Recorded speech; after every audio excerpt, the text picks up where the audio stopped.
dia bawa pacul, dia bawa arit, dia bawa palu, ya, alat-alat untuk tukang, ya. Sehingga dia tunggu di pinggir jalan sambil nunggu orang yang mencari pekerjaan seperti pekerjaannya dia itu. Karena dapat, karena nggak dapat. Kalau dapat dia bisa makan, nggak dapat maka dia sabar. Suatu waktu lagi nunggu sampai nggak dapat juga sampai masuk waktu zuhur.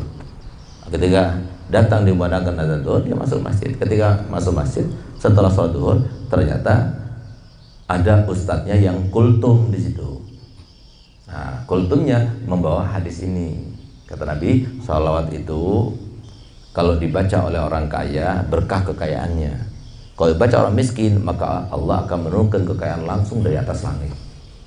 Akhirnya dia pikir dalam hatinya, daripada saya nunggu-nunggu setiap hari orang yang akan menyewa jasa saya, lebih baik saya sibukkan diri saya dengan salawat. Bacalah dia salawat.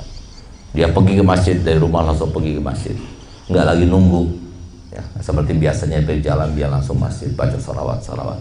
Subhanallah, ketika suatu waktu dia pulang dari masjid menuju ke rumahnya, tiba-tiba dia itu ketika jalan tersandung kakinya, kena batu. Begitu tersandung, akhirnya jatuh. Ketika tersandung karena menyandung kepada batu dengan keras, akhirnya batu itu terbuka. Begitu terbuka, ternyata di situ ada karungnya. Buka karungnya, ternyata emas di situ ada, berlian ada, macam-macam. Akhirnya apa?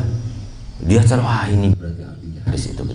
Tapi dia mikir lagi, kan katanya hadis disebutkan bahwasanya Allah akan memberi kekayaan langsung turun dari langit. Ini kan bukan dari langit, dari dalam. Akhirnya apa? Nggak jadi diambil, tutup lagi. Nah, itulah orang waro, ya. Beda sama kita. Kalau kita pokoknya ada harta, ini halal ini, ada dompet halal ini, pada dompet punya orang itu pasti gitu. Nah, subhanallah, akhirnya dia pulang ke rumahnya, diceritakan kepada istrinya, masa aku tadi sudah mulai menghasilkan apa yang dikatakan dan disampaikan Nabi Muhammad.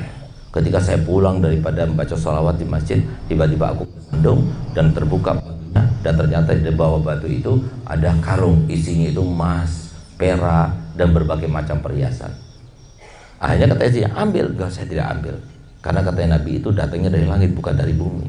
Itu di dalam tanah, berarti itu bukan untuk saya katanya. Subhanallah, atau dia ngomong begitu kedengaran sama tetangganya miskin juga. Dan kebetulan tetangganya ini orang Yahudi, bukan Muslim. Sehingga apa?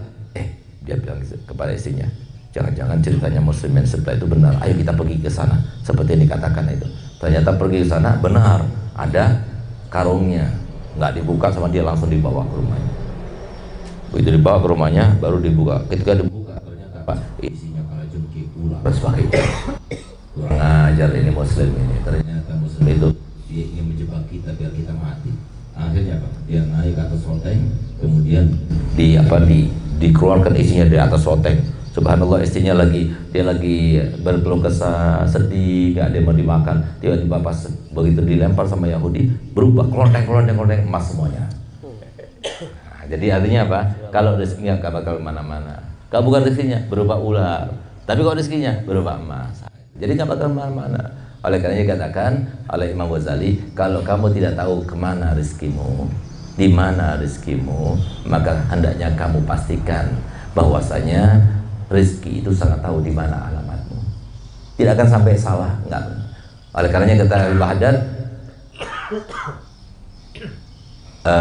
Ghadda min ta'ala birrizqil qawam fil kitabil munzal nurin lil anam alladzi li ghairik lam yasil ilaik walladzi gusim lak hasilun ladik fastagil bi rabbik walladzi alaik fi fardil haqiqa wa syar'il masun la yaksur hambuk ma gudir yakun. Ya, artinya Allah Ta'ala sudah menjamin rezeki kita.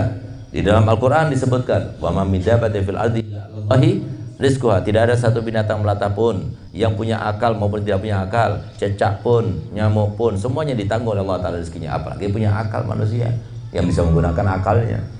Nah, semua ditanggung oleh Allah Ta'ala.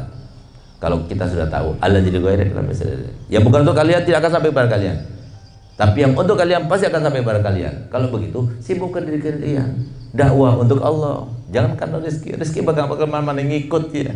Kalau kita niatkan untuk rezeki kita akan dapat. Tapi kalau kita niatkan untuk Allah Ta'ala, kita dapat dua-duanya. Nah, oleh karena itu Kalau tahu sudah seperti itu, sibukkan diri kita dengan Allah, maka Allah akan membiarkan dan memberikan rezeki yang halal untuk kita semuanya. Kita minta pada Allah Ta'ala, semoga Allah memberkati rezeki kita, dan sampai rampung kita penuh dengan keberkahan dan anugerah, dan kemudian di bulan Syaban kita penuh dengan salawat, dan diterima salawat kita, serta masuk bulan Ramadan kita dalam keadaan siap untuk mendapatkan bonus, hadiah, berkah, anugerah daripada Allah Ta'ala. Amin ya Rabbal Alamin.